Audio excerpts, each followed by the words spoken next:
Mesdames, Messieurs, bonjour et moi je suis ravi de me retrouver avec vous cet après-midi et ici dans le cadre de l'Académie, je suis comme Georges, membre associé et j'allais dire j'en profite pas assez. C'est-à-dire Paris, c'est pas très loin de Bruxelles quand même, de moins en moins loin et je viens pas suffisamment ici. Et ça c'est de ma faute. C'est pas de ta faute, Georges. C'est de la faute de Monsieur Asquin. J'ai proposé de faire une petite intervention et j'ai compris que j'avais un crédit, un droit de tirage en fonction du temps que je vais mettre à faire ma présentation. Donc, je vais essayer de pas saboter ce droit de tirage. Je vais essayer de parler 20 minutes pour vous laisser le temps de poser quelques questions. Je vais faire une intervention sur un sujet qui me préoccupe, en tout cas qui m'occupe un peu, mais il me préoccupe aussi. C'est la question de l'Europe à plusieurs vitesses. Alors, j'ai du mal à me projeter en 2050, peut-être à cause de mon âge. Et donc, ma capacité de me projeter aussi loin, je répète, est liée à mon propre horizon temporel.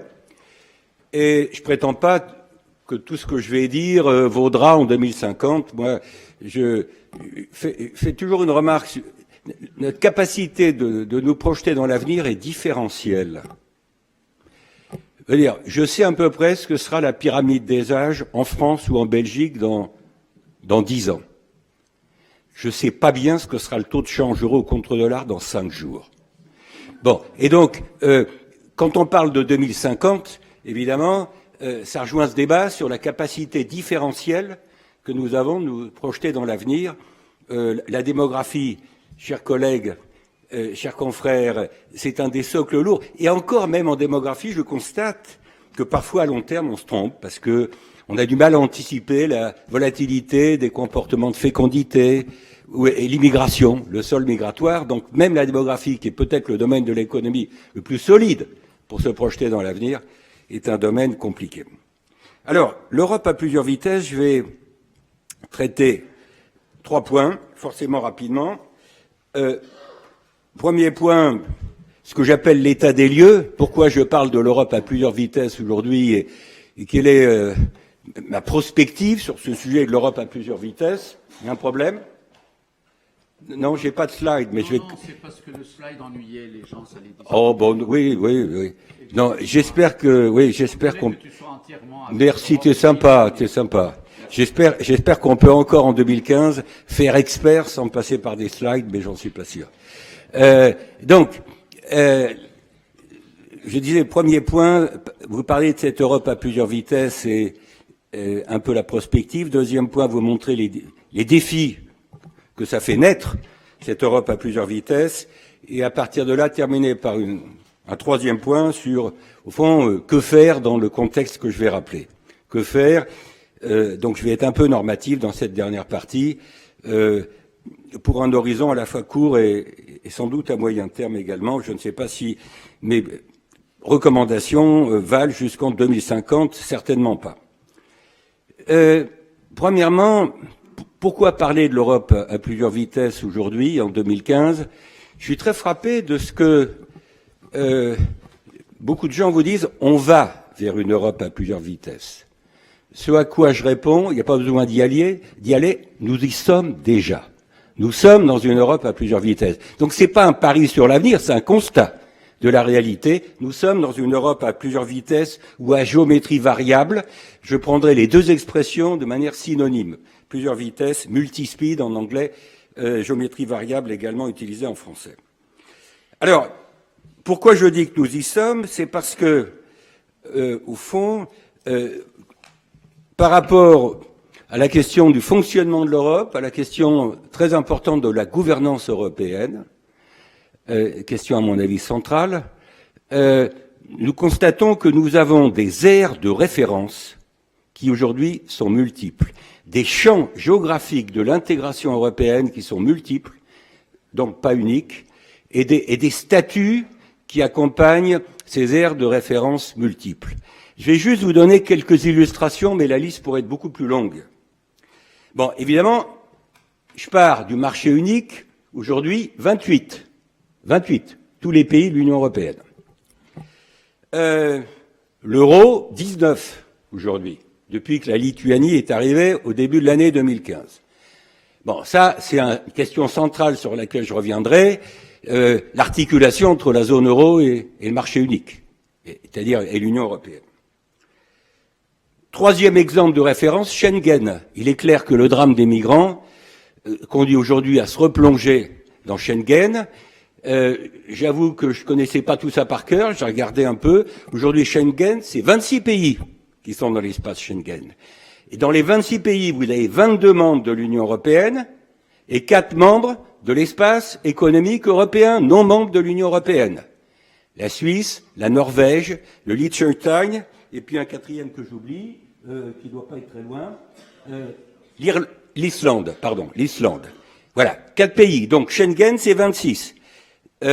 Troisième ère de référence, marché unique 28, zone euro 19, Schengen 26, qui remet largement en question la frontière entre l'Union européenne et l'espace économique européen. L'Europe de la défense aujourd'hui. L'Europe de la défense, pour moi, et je dis pas ça parce que je suis français, je dis ça parce que je pense que c'est le principe de réalité qui l'impose. L'Europe de la défense, ça s'organise pas vraiment, malgré la mise en place de l'Agence européenne de la défense, installée à Bruxelles. L'Europe de la défense aujourd'hui, c'est plutôt du bilatéral franco-britannique, quand on regarde les chiffres. Quand on regarde les chiffres, pourcentage des budgets de défense par rapport au PIB, l'Allemagne et l'Italie venant encore aujourd'hui nettement après la France et la Grande-Bretagne. Donc je dirais l'Europe de la défense, c'est plutôt 2. C'est un G2. C'est un G2 franco-britannique avec quelques pays autour. Le projet de taxe sur les transactions financières, ça démarre avec un G11. 11 pays qui veulent aller vers une taxe sur les transactions financières. On n'est pas sûr qu'on va y aller, mais 11 pays, ça veut dire que, évidemment, vous avez juste un peu plus que la moitié des pays de la zone euro. Encore une ère de référence qui est différente. Alors, l'union bancaire, pour terminer, parce qu'on pourrait multiplier la série, mais ce que je veux vous montrer, c'est qu'il n'y a pas une Europe à géométrie variable. Vous avez plusieurs Europes à géométrie variable. Voilà ce que je veux montrer à travers mes exemples de référence. Plusieurs G, en quelque sorte, plusieurs groupes de référence. Et même quand vous regardez le domaine financier, sur lequel, autour de cette table et dans la salle, j'imagine nous sommes plusieurs à travailler, l'union bancaire, ça concerne les pays de la zone euro au départ, même si ça se veut ouvert. 19 pays, donc.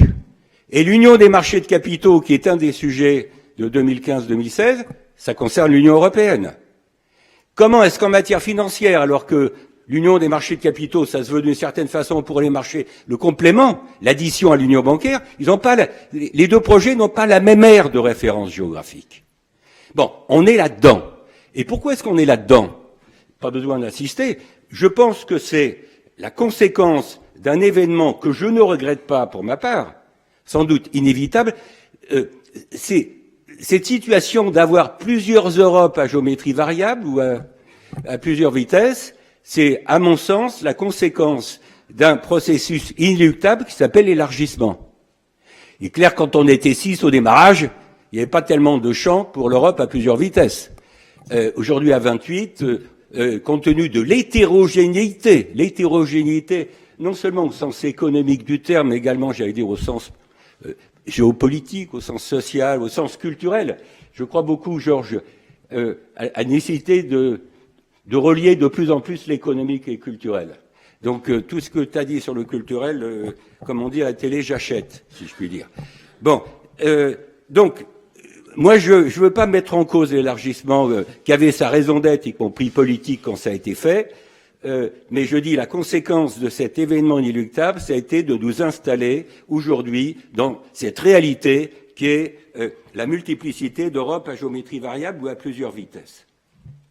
Alors, ce que je crois, c'est que cette tendance, au fond, à la différenciation selon les vitesses, selon la volonté politique de rejoindre ou pas un projet, un sujet, la taxe sur les transactions financières, l'union bancaire, Schengen, l'Europe de la défense, etc. Je pense que cette tendance, je ne la vois pas s'arrêter.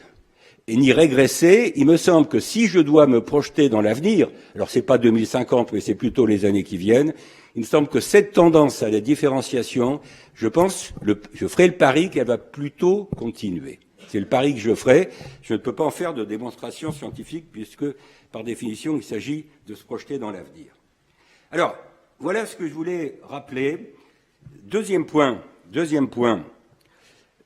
En quoi cette réalité soulève des défis? C'est ça la question que je veux évoquer rapidement dans un deuxième point. En quoi ce qui se passe, cette réalité de plusieurs Europes à plusieurs vitesses ou à géométrie variable, constitue-t-elle à la fois une réponse à des défis, mais aussi un défi par elle-même? Il me semble qu'il y a deux principaux sujets qui sont posés à la lumière de ce qui se passe. Il y a d'abord un problème de gouvernance extrêmement compliqué. Comment organiser la gouvernance de plusieurs Europes à géométrie variable? Bon, et il me semble que, en plus de tout ce que tu as évoqué, sur lequel je reviendrai très vite, dans quelques instants à propos de la zone euro, il me semble que quand on aborde les problèmes de gouvernance européenne, on bute sur ce problème que bien sûr, il y a une Commission européenne et il y a un Parlement européen et il y a un Conseil européen. Il n'y en a pas 36, heureusement. Mais même s'il y a unicité des institutions, j'allais dire, fêtières, dans la mesure où les aires géographiques et les statuts des différents pays peuvent être variables d'un thème à l'autre, d'un sujet à l'autre, je pense que ça veut dire qu'on est forcément obligé d'avoir un système de gouvernance en Europe qui devient, j'allais dire, de plus en plus complexe.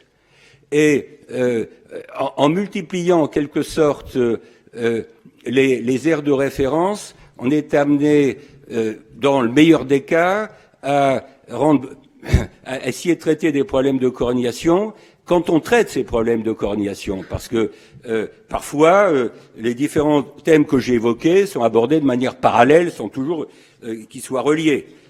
La finance d'un côté, l'économie réelle de l'autre, et puis chacun d'entre nous établit les passerelles qu'il veut ou qu'il peut, mais il n'y a pas toujours les bonnes passerelles. Donc pour moi, ça c'est le premier défi.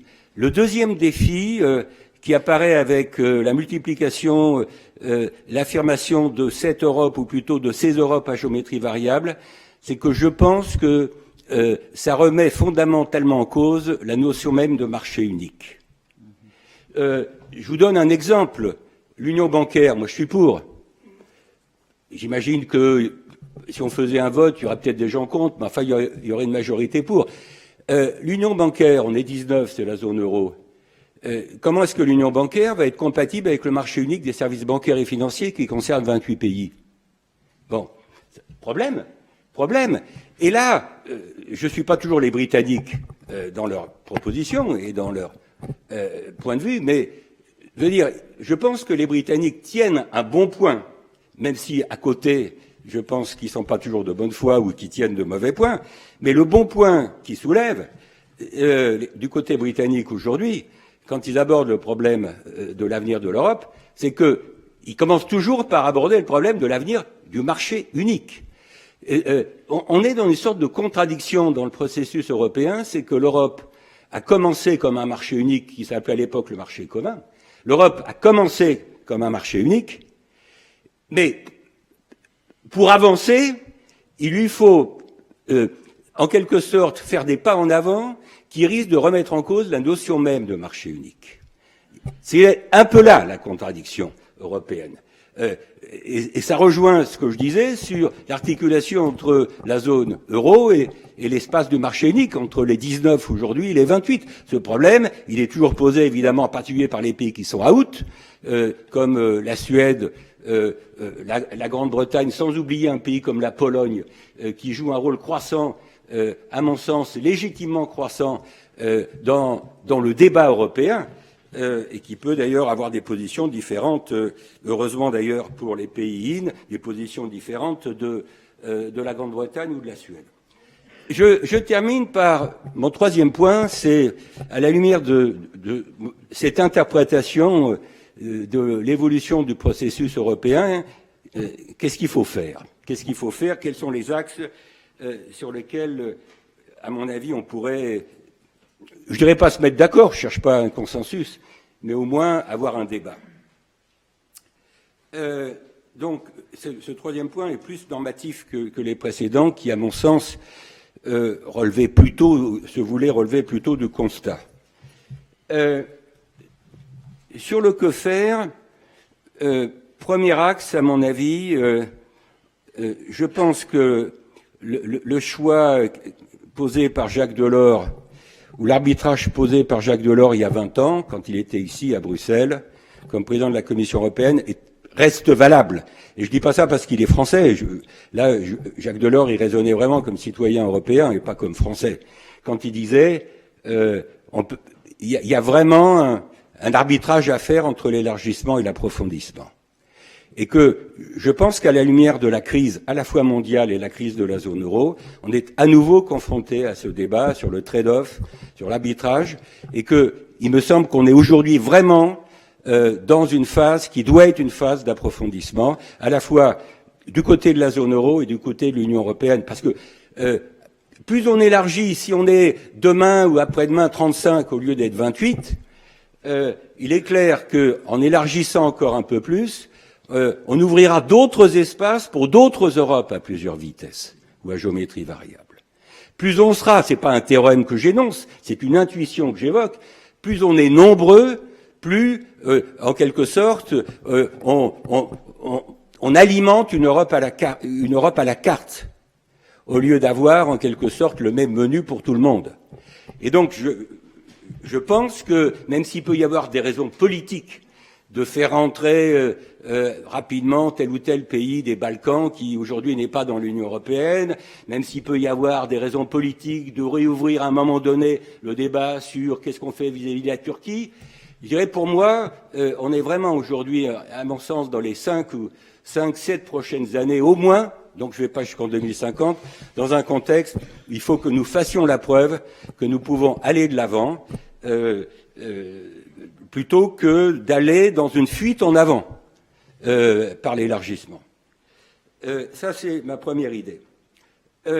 La deuxième idée, c'est que je pense que nous sommes confrontés, au fond, à la grande question politique d'aujourd'hui, qui est la suivante. On a le choix entre deux stratégies par rapport à l'avenir de la construction européenne. Premier scénario, permettre à ceux qui veulent aller de l'avant de le faire. Bon, et à mon sens, ce premier scénario, parmi les aires de référence que j'évoquais tout à l'heure, j'ai dit il y a 36 aires de référence possibles. Pour moi, l'aire de référence cruciale, plus cruciale que d'autres, c'est la frontière entre ceux qui sont dans l'euro et ceux qui n'y sont pas. Ça me paraît vraiment la principale frontière sur laquelle il faut autoriser ceux qui veulent aller de l'avant à le faire. Donc ça, c'est la première stratégie, c'est la stratégie d'approfondissement, alors évidemment, à géométrie variable, à plusieurs vitesses. Mais il y a une deuxième stratégie qui est plus négative que positive, qui consiste à donner un pouvoir de blocage à ceux qui, aujourd'hui, sont out, et en particulier par rapport à ce critère d'appartenance ou pas à la zone euro, ceux qui ne sont pas aujourd'hui dans la zone euro. Et ce débat entre autoriser ceux qui veulent aller de l'avant à le faire, c'est la formule de la coopération renforcée, autorisée par le traité de Lisbonne. On utilise la coopération renforcée pour la taxe sur les transactions financières. 11. Il fallait être au moins 9. On est 11. Bon. Il y a la coopération structurée permanente du traité de Lisbonne qui a été posée en matière de défense. Donc, le traité de Lisbonne donne des instruments, mais c'est pas parce qu'il y a des instruments juridiques que vous réglez la question politique de l'Europe à plusieurs vitesses. Je crois qu'il faut vraiment distinguer le débat juridique et le débat politique ici. Bon. Et puis, je disais, en face, vous avez ceux qui disent, en particulier les pays out, qui disent, nous, on n'est pas dans la zone euro, on veut conserver un droit de regard sur la capacité pour les pays qui sont d'aller de l'avant. Et cette question disons, d'un blocage éventuel venant des pays out vis-à-vis d'initiatives des pays in, elle est au cœur des débats actuels, elle est au cœur de nos débats avec la Grande-Bretagne. Ce matin, vous avez dans le Financial Times un papier, enfin depuis 3 jours, il y a dans le FT, pratiquement tous les jours des papiers qui expliquent quelle est la position de M. Cameron. Comment M. Cameron est en train de négocier, en quelque sorte, la réforme de la gouvernance européenne qu'il souhaite pour appuyer le oui au référendum britannique le jour où il arrivera quelque part en 2017. Et la formule qui est utilisée aujourd'hui du côté britannique, c'est que les Britanniques, sans formellement exiger un droit de veto sur les autres, sur ceux qui sont in, disons, sont en train de négocier ce qu'on appelle en anglais emergency break, une sorte de frein d'urgence. Oui, frein d'urgence. Un frein d'urgence. Oui. À cause du temps, c'était un jeu de mots. Oui, non, mais j'avais compris. Mais je pense d'ailleurs que le frein d'urgence, c'est pas une bonne traduction en français. Moi, je dirais, quand on n'arrive plus à arrêter une bagnole, c'est plutôt le frein à main qu'on utilise. Si le frein à pied, si je puis dire, ne répond pas. Bon, on est là-dedans. Je dis simplement que derrière tout ça, il y a le débat que tu posais, c'est-à-dire tous les débats que j'ai pas le temps d'aborder sur l'approfondissement dans la zone euro, avec des sujets qui sont d'actualité sur le budget propre ou pas de la zone euro, un sous-parlement de la zone euro à l'intérieur du Parlement européen, une représentation unique de la zone euro, par exemple au FMI, qui a été proposé il y a quelques jours par la Commission européenne. Il y a des tas de sujets qui sont évoqués. Et je dirais que vous avez compris que, d'une certaine façon, moi, je suis normatif, je suis évidemment plutôt aujourd'hui en faveur du premier scénario, qui consiste à dire, faisons en sorte que ceux qui veulent aller de l'avant ne soient pas empêchés de le faire. Donc, l'Europe a plusieurs vitesses, elle est là aujourd'hui, elle sera là demain, elle va pas disparaître, elle va même peut-être, cette tendance va peut-être s'accélérer avec les débats que je viens de résumer. Il y aura un énorme problème qui restera posé, auquel je ne sais pas bien répondre. C'est dans ce contexte-là, quid de l'avenir du marché unique. Alors tous les 6 mois, tous les ans, il y a un rapport sur comment approfondir le marché unique. J'ai l'impression qu'on tourne en rond sur cette question depuis 20 ans. Merci de votre attention. Tout à fait là.